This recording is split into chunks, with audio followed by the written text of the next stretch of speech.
से दिखते हैं पर यह भालू नहीं होते। स्लॉथ दिन में करीब 17 घंटे। हेलो एवरीवन, स्वागत है आपका मेरे चैनल पर। और कल मैंने डिस्कस किया था ईवीएस एनसीईआरटी क्लास 4th के नोट्स, और आज मैं आपके साथ डिस्कस करने वाली हूँ ईवीएस एनसीईआरटी क्लास 5th के नोट्स। और ये बहुत ज़्यादा इंपॉर्टेंट है आपके सीटेट के एग्ज़ाम के पॉइंट ऑफ व्यू से, और ये किसी भी टीचिंग एग्ज़ाम के लिए बहुत ज़्यादा ज़रूरी है, चाहे आप बीपीएससी की तैयारी कर रहे हो या तो आप सीटेट की तैयारी कर रहे हो। मैंने यहीं से पढ़कर अपना सीटेट फर्स्ट अटेम्प्ट में ही क्लियर किया है। तो चलिए वीडियो को स्टार्ट करते हैं, अंत तक बने रहिएगा, तभी आपके सारे डाउट्स क्लियर हो पाएंगे। पहला पॉइंट है, जानवरों में भी देखने, सुनने और महसूस करने की शक्ति होती है। मैंने यहाँ हर चैप्टर से पॉइंट जो भी इंपॉर्टेंट पॉइंट मुझे लगे हैं वो मैंने ऐड कर लिए हैं, ठीक है। जानवरों में भी देखने की होती है, सुनने की होती है और महसूस करने की शक्ति होती है। चींटियां चलते समय जमीन पर कुछ ऐसा पदार्थ छोड़ती हैं जिसे सूंघकर पीछे आने वाली चींटियों को रास्ता मिल जाता है। ये मुझे प्रैक्टिस सेट में क्वेश्चन मिला था कि चींटियां लाइन से कैसे चलती हैं, तो इसका आंसर यही होगा कि चींटियां चलते समय ज़मीन पर कुछ ऐसा पदार्थ छोड़ती हैं जिसे सूंघकर पीछे आने वाली चींटियों को रास्ता मिल जाता है और वो लाइन पर आकर चलती रहती हैं। मच्छर हमारे शरीर की गंध, खासकर पैरों के तलवे की गंध को सूंघकर हमें ढूंढ लेता है। मच्छर हमारे शरीर की गर्मी से भी हमें ढूंढ लेता है। ये भी बहुत ज़्यादा इंपॉर्टेंट है पॉइंट, क्योंकि इस तरह के क्वेश्चन बहुत बनते हैं कि मच्छर हमें कैसे ढूंढ लेता है, कि मनुष्य कहाँ पर है और हमें कैसे काटना है, तो वो पैरों के तलवे की गंध को सूंघ लेता है। और अगर ऑप्शन में ये ना हो तो दूसरा ऑप्शन, मच्छर हमारे शरीर की गर्मी से भी हमें ढूंढ लेता है, ठीक है। सड़कों पर कुत्तों की भी अपनी जगह बटी होती है। एक कुत्ता दूसरे कुत्ते के मल मूत्र की गंध से जान लेता है कि उसके इलाके में बाहर का कुत्ता आया था। आपने नोटिस किया होगा, जब भी अगर आपके पास पेट होगा, डॉगी होगा, तो आप अगर उसको घुमाने ले जाते होंगे तो वो रास्ते में टॉयलेट करते हुए जाता है, क्योंकि वो पता अपना एक इलाका बनाता है कि ये मेरा इलाका है और इस इलाके में बाहर का कोई भी कुत्ता नहीं आना चाहिए, ठीक है। तो ये लोग क्या करते हैं, इस तरह से अपना इलाका डिवाइड कर लेते हैं। रेशम का कीड़ा अपनी मादा को उसकी गंध से कई किलोमीटर दूर से ही पहचान लेता है, ठीक है। अब बात करते हैं पक्षियों के बारे में। ज़्यादातर पक्षियों की आंखें उनके सिर के दोनों तरफ होती हैं। पक्षी एक ही समय में दो अलग अलग चीज़ों में नज़र रख सकते हैं, ठीक है। एक ही समय में दो अलग अलग चीज़ों को देख सकते हैं। हम लोग क्या है, हम मनुष्य एक समय में एक ही चीज़ को देख पाते हैं, लेकिन जो पक्षी हैं वो एक ही समय में अलग अलग चीज़ों पर नज़र रख सकते हैं। जब यह बिल्कुल सामने देखते हैं तब इनकी दोनों आंखें एक ही चीज़ पर होती हैं, और जब ये बिल्कुल सामने नहीं देखते, इधर उधर देखते हैं, तो इसका मतलब क्या है कि वो अलग अलग चीज़ों पर अपना दृष्टि डाले हुए हैं। ज़्यादातर पक्षियों की आंखों की पुतली घूम नहीं सकती, वे अपनी गर्दन हिलाकर या घुमाकर ही आसपास की चीज़ों को देखते हैं, ठीक है। नेक्स्ट पॉइंट है, पक्षी जब दोनों आंखें एक ही चीज़ पर केंद्रित करते हैं तो उन्हें चीज़ की दूरी का एहसास होता है। जब पक्षी एक ही चीज़ पर अपनी दोनों आंखें केंद्रित करते हैं तो उन्हें पता चल जाता है कि वो चीज़ उनसे कितनी दूर पर है। जब पक्षी अपनी दोनों आंखें अलग अलग चीज़ों पर केंद्रित करते हैं तो उनका देखने का दायरा बढ़ जाता है। इस तरह के क्वेश्चन बहुत देखने को मिलते हैं, ठीक है। चील, बाज और गिद्ध हमसे 4 गुना ज़्यादा देख सकते हैं। ये मोस्ट इम्पॉर्टेंट पॉइंट है, चील, बाज और गिद्ध हमसे 4 गुना ज़्यादा देख सकते हैं। आमतौर पर माना जाता है कि दिन में जागने वाले जानवर कुछ रंग देख पाते हैं और रात में जागने वाले जानवर हर चीज़ को सफ़ेद और काला ही देख पाते हैं, ठीक है। जैसे क्वेश्चन बनेगा कि दिन में जागने वाले ज़्यादातर जानवर क्या रंग देख पाते हैं, तो ऑप्शन में कुछ रंग देख पाते हैं, ठीक है। और रात में जागने वाले जानवरों को किस तरह के कलर दिखते हैं, तो सफ़ेद और काला ही देख पाते हैं। सांप के बाहरी कान नहीं होते, ठीक है, वह जमीन पर हुए कंपन को ही सुनता है। तो सांप के कान नहीं होते, वो कंपन को महसूस करके ही सुनता है।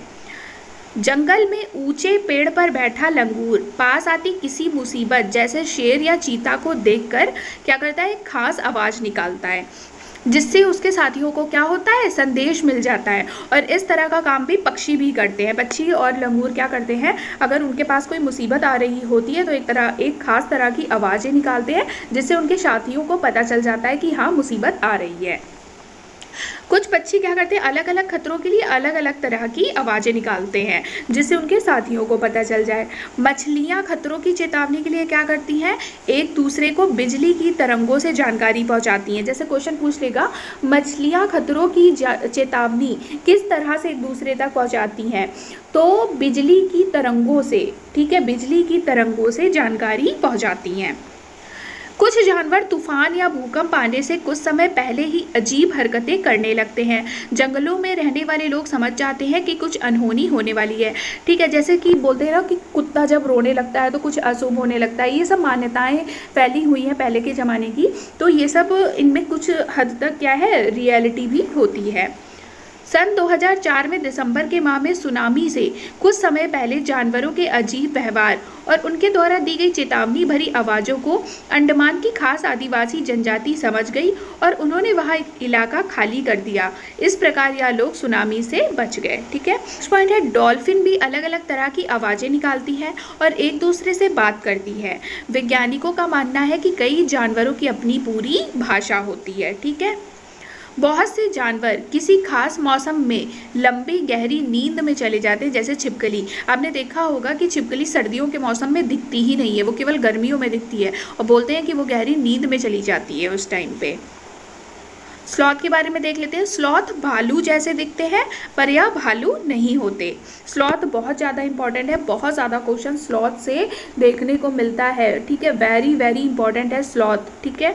मैं अलग से भी स्लॉथ के ऊपर वीडियो बना दूंगी आप लोगों को समझाने के लिए। अभी आप लोग यहाँ पे देख लीजिए। स्लॉथ क्या है, भालू जैसे दिखते हैं पर यह भालू नहीं होते।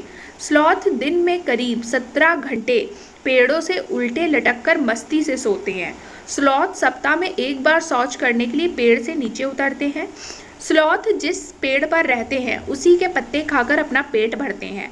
40 वर्ष के अपने जीवन में यह केवल 8 पेड़ों पर घूमने की तकलीफ उठाते हैं। जो स्लॉथ होता है बहुत ज़्यादा आलसी जानवर होता है। ये दिन में 17 घंटे तो करीब सोता ही है और एक बार केवल शौच करने के लिए पेड़ से नीचे उतरता है और वो उस पेड़ पर तब तक रहता है जब तक कि उस पेड़ पर सारे पत्ते ख़त्म नहीं हो जाते, ठीक है। बाघ के बारे में देख लेते हैं। बाघ अंधेरे में हमसे 6 गुना बेहतर देख सकते हैं। बाघ की मूछें हवा में हुए कंपन को भाप लेती हैं जिससे उसे शिकार की सही स्थिति का पता चल जाता है और अंधेरे में रास्ता ढूंढने में बाघ को मदद मिलती है। मतलब बाघ की मूछें भी देख रहे हो, मतलब हवा में हुए कंपन को भी भाप लेती है। जैसे पूछ लेगा क्वेश्चन कि बाघ को शिकार की सही स्थिति का पता कैसे चलता है, तो बाघ की मूछें हवा में हुए कंपन को भाप लेती हैं जिससे उसे शिकार की सही स्थिति का पता चल जाता है। और बाघ क्या है, अंधेरे में भी, मतलब अंधेरे में जितना हमें दिखता है उससे भी 6 गुना बेहतर देख सकता है। बाघ मौके के अनुसार अपनी आवाज़ बदलता रहता है। बाघ का गर्जना की आवाज़ 3 किलोमीटर दूर से भी सुनी जा सकती है, ठीक है। कितने किलोमीटर, 3 किलोमीटर दूर से भी सुनी जा सकती है। बाघ हवा की वजह से, पत्तों के हिलने और शिकार की वजह से झाड़ियों के हिलने से हुई आवाज़ में अंतर का पहचान कर सकता है। बाघ कितना ही इंटेलिजेंट है, फिर तो मैं क्या ही बोलूँ। मतलब पत्तों की हिलने की आवाज़ से वो समझ जाता है कि पत्ते हवा की वजह से हिल रहे हैं और शिकार की वजह से, जैसे कोई जानवर, जैसे कि हिरन छिपा है और झाड़ियाँ हिल रही हैं, तो उसे समझ में आ जाता है कि वहाँ पे शिकार है, मतलब मुझे शिकार करना है, ठीक है। बाघ के दोनों कान बाहर की आवाज़ों को अच्छे से सुनने के लिए अलग अलग दिशाओं में बहुत ज़्यादा घूम सकते हैं, ठीक। जिम कॉर्बेट नेशनल पार्क कहाँ पे है, उत्तराखंड में है। और घना पक्षी विहार कहाँ है, राजस्थान के भरतपुर जिले में है। सपेरों को, ये क्वेश्चन पूछा गया था मेरे एग्जाम में, सपेरों को क्या बोलते हैं, कालबेलिया भी कहते हैं। किसे, सपेरों को क्या कहते हैं, कालबेलिया भी कहते हैं। नाग गुनफन ऐसे डिज़ाइन, रंगोली, कढ़ाई और दीवारों को सजाने के लिए सौराष्ट्र, गुजरात और दक्षिण भारत में प्रयोग किया जाता है। कालबेलिया नाच में सांप जैसी मुद्राएं होती हैं, इंपॉर्टेंट पॉइंट है। तुम्बा, खंजरी, बीन आदि सूखी लौकी से बनाए जाते हैं। ये भी इंपॉर्टेंट है, ये भी क्वेश्चन मेरे एग्जाम में था। तुम्बा, खंजरी, बीन आदि सूखी लौकी से बनाए जाते हैं। हमारे देश में पाए जाने वाले सांपों में केवल 4 तरह के सांप ही जहरीले होते हैं और उनके नाम नाग, करेत, दुबोइया और भफाई है। सांप जब किसी को काटते हैं तो उनके 2 खोखले जहर वाले दांत से दूसरे व्यक्ति या जानवर के शरीर में चला जाता है। सांप के द्वारा काटे हुए व्यक्ति को सीरम नाम की दवा दी जाती है। ठीक है, ये इंपॉर्टेंट पॉइंट है। सांप के द्वारा काटे हुए व्यक्ति को सीरम नाम की दवा दी जाती है, जो सांप के जहर से ही बनाई जाती है। उड़ीसा के कालाहांडी जिले में सबसे अधिक चावल पैदा किया जाता है। जैसे क्वेश्चन पूछ लेगा सबसे अधिक चावल कहाँ पैदा किया जाता है, तो उड़ीसा के कालाहांडी जिले में। नेक्स्ट पॉइंट है आत्रेयपुरम जिला कहाँ है, आंध्र प्रदेश में है। आत्रेयपुरम जिला आंध्र प्रदेश में है। भारत के विभिन्न प्रांतों में आम पापड़ को अलग अलग नाम से पहचाना और पुकारा जाता है। जैसे कि आम पापड़ को हिंदी में आमावट बोलते हैं, बंगाली में आम सोट्टो बोलते हैं, असम में आमटा बोलते हैं, तेलुगु में मामड़ी तंद्रा बोलते हैं और मराठी में अम्बावड़ी बोलते हैं। स्वाद और पाचन के बारे में जान लेते हैं। हमारे पेट का तापमान कितना, कभी कभी पेपर में पूछ लेता है हमारे पेट का तापमान कितना होता है, तो हमारे पेट का तापमान 30 डिग्री सेंटीग्रेड होता है। ठीक है, हमारे पेट में पाए जाने वाला रस अम्लीय होता है। आगे देखते हैं, सबसे ज़्यादा भारत में चावल का उत्पादन किस जिले में होता है, उड़ीसा के कालाहांडी जिले में होता है। ठीक है, ऐसा पूछ सकता है कि भारत में सबसे ज़्यादा चावल का उत्पादन कहाँ पर होता है, तो उड़ीसा के कालाहांडी जिले में होता है। अब उड़ीसा में इतना चावल होता है, फिर भी यहाँ के लोग बहुत ज़्यादा क्या है, गरीब है। कांच के जार या बोतल में अचार रखने से पहले अच्छी तरह से सुखाया जाता है ताकि उसमें कोई नमी ना रह जाए, वरना अचार खराब हो जाएगा। ऐसा भी क्वेश्चन पूछा जाता है कि कांच के जार या बोतल में अचार कैसे सुरक्षित रखा जा सकता है, तो अच्छी तरह से सुखा कर उस बर्तन को उसमें अचार रखने से अचार कभी भी खराब नहीं होगा। ठीक है, पिक्चर प्लांट को नेपेंथीज भी कहते हैं। पिक्चर प्लांट को क्या कहते हैं, नेपेंथीज भी कहते हैं। पिक्चर प्लांट से बहुत ज़्यादा क्वेश्चन देखने को मिलता है। ठीक है, पिक्चर प्लांट एक विशेष प्रकार की गंध को छोड़कर कीड़ों को आकर्षित करता है और फिर उनका शिकार कर लेता है। क्या करता है पिक्चर प्लांट, कीड़ों को आकर्षित करता है। किस प्रकार से, एक विशेष प्रकार की गंध छोड़कर। वेलक्रो क्या होता है, वेलक्रो सैंडल में खुरदरा सा हिस्सा है जिसको पहनने के बाद चिपकाया जाता है। ठीक है, वेलक्रो का आविष्कार किसने किया था, तो वेलक्रो का आविष्कार किया था जॉर्ज द मेस्ट्रेल ने। कब किया था, 1948 में किया था। और उनको यह विचार कैसे आया था, उनको यह विचार कांटों वाले बीज से आया था। पौधे घूम नहीं सकते, एक बार वे एक ही जगह पर रहते हैं, परंतु उनके बीज लंबी यात्रा करते हैं। जैसे कि पौधों के बीज कपड़ों में चिपककर पानी में बहकर भी यात्रा करते हैं। सोयाबीन की फली पकने पर फूट जाती है और उनसे सोयाबीन के बीज निकल आते हैं। ठीक है, हरी मिर्च, टमाटर और आलू दक्षिण अमेरिका से आया था। जैसे कैसे क्वेश्चन पूछेगा, हरी मिर्च दे देगा, टमाटर दे देगा और आलू दे देगा और साथ में भिंडी दे देगा, और इसमें पूछेगा इनमें से कौन दक्षिण अमेरिका से नहीं लाया गया है, तो आंसर क्या हो जाएगा, भिंडी नहीं लाया गया। तो आपको ये याद रखना पड़ेगा कि कौन से सब्जी दक्षिण अमेरिका से आई है, तो हरी मिर्च, टमाटर और आलू दक्षिण अमेरिका से आया है। इसी प्रकार पत्ता गोभी और मटर कहाँ से आया है, यूरोप से आया है। आगे देखते हैं, कॉफ़ी, बीन्स और भिंडी कहाँ से आई है, अफ्रीका से आई है। कॉफ़ी, बीन्स और भिंडी कहाँ से आई है, अफ्रीका से आई हैं। गड़ीसर झील कहाँ पर है, गड़ीसर झील राजस्थान के जैसलमेर में है। जैसलमेर में 9 झीलें थीं जो एक बड़ी झील से पानी बरसने पर भरी जाती थी। ठीक है, जैसलमेर में कितनी झीलें थी, 9 झील थी। जैसलमेर में बहुत कम बारिश होती थी, साल में 1 या 2 बार, और कभी कभी तो साल में 1 भी बार बारिश नहीं होती थी। जैसलमेर में जब झीलें पानी से भर जाती थी तो लोग उत्सव मनाते थे और उनकी पूजा करते थे, जैसे उत्तराखंड में नई दुल्हन की पूजा होती थी। ठीक है, तो आपको ये याद रखना है कि जैसलमेर में कितनी झीलें हैं, 9 झीलें हैं, और साल में कितनी बार, साल में कभी कभी 2 बार और कभी कभी तो 1 बार भी बारिश नहीं होती थी। कुएं और झीलों के सूखने के कारण देख लेते हैं। तो कुएं और झीलों के सूखने के कारण क्या क्या है, पानी को मोटर से निकाला जा रहा है जिससे ज़मीन का पानी क्या हो रहा है, कम होता जा रहा है। जैसे हम समरसेबल लगाते हैं, मोटर लगाते हैं, तो इसी से पानी जो है उसका स्तर बहुत ज़्यादा कम होता जा रहा है।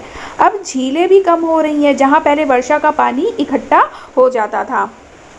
पेड़ों के चारों तरफ और पार्कों में मिट्टी को सीमेंट से ढक दिया जा रहा है, जिससे वर्षा का पानी ज़मीन में नहीं पहुंच पाता। अब क्या है, पहले मिट्टी हुआ करती थी तो वर्षा का पानी क्या मिट्टी से रिस रिस के नीचे चला जाता था। अब क्या है, हर तरफ पक्का हो गया है, तो ये जो वर्षा का पानी है ये मिट्टी के अंदर जा ही नहीं पाता। 1986 में जोधपुर और उसके आसपास बारिश ही नहीं हुई। फिर लोगों को ध्यान आया कि वहाँ एक पुराना कुआं या बावली है।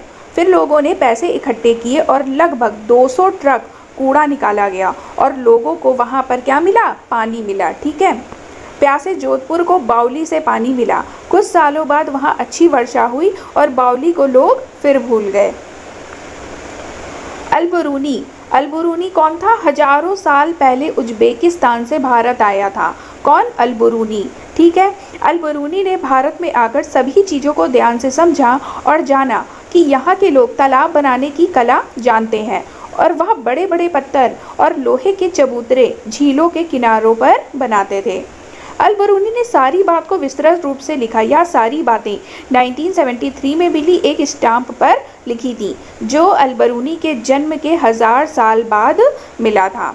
तो आपसे क्वेश्चन क्या पूछ सकता है कि अल-बरूनी कहाँ से आया था? तो अल-बरूनी उज्बेकिस्तान से आया था।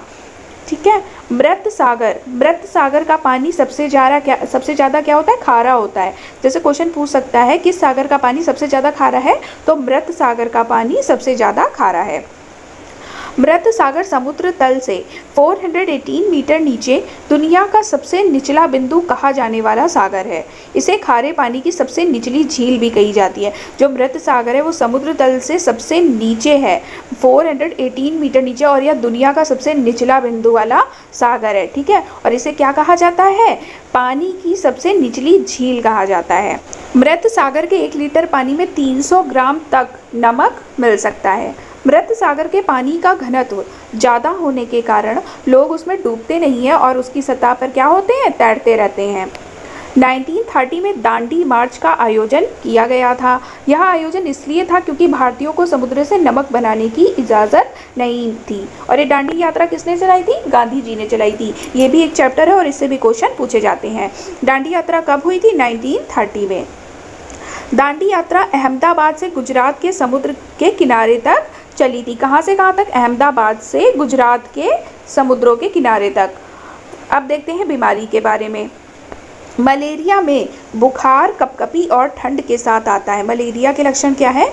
बुखार जो है वो कपकपी और ठंड के साथ आता है। मलेरिया की दवा क्या है? सिनकोना पेड़ की छाल। ये क्वेश्चन पूछा गया था एग्जाम में कि मलेरिया की दवा क्या है? सिनकोना पेड़ की छाल से मलेरिया दूर होता है।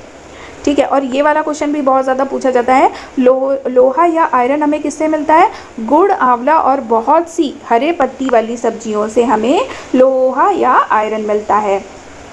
मक्खियों से भी कई तरह की बीमारियां होती हैं। एल्गी या शैवाल एक तरह का क्या है? जलीय पौधा है। एल्गी या शैवाल एक तरह का जलीय पौधा है जो मौसम में कब आता है? जो बरसात के मौसम में आता है। रोनाल्ड रॉस ने सबसे पहले बताया कि मलेरिया मच्छरों से फैलता है। ये क्वेश्चन पूछा जा सकता है एग्जाम में कि किसने सबसे पहले बताया कि मलेरिया मच्छरों से फैलता है? तो आंसर हो जाएगा रोनाल्ड रॉस ने सबसे पहले बताया था। मलेरिया एक कोशिका वाले पैरासाइट्स परजीवी से होता है जिसे प्लाज्मोडियम कहते हैं। मलेरिया के परजीवी का वाहक मादा एनाफिलीज मच्छर है जिसके पंख गहरे और धब्बेदार होते हैं। याद रखिएगा, जो मलेरिया है वो किससे होता है? मादा एनाफिलीज मच्छर से होता है। तो बस आज के लिए इतना ही। उम्मीद है वीडियो आपको पसंद आई होगी। पसंद आई है तो लाइक, शेयर एंड सब्सक्राइब ज़रूर कर दीजिएगा चैनल को। Thank you so much.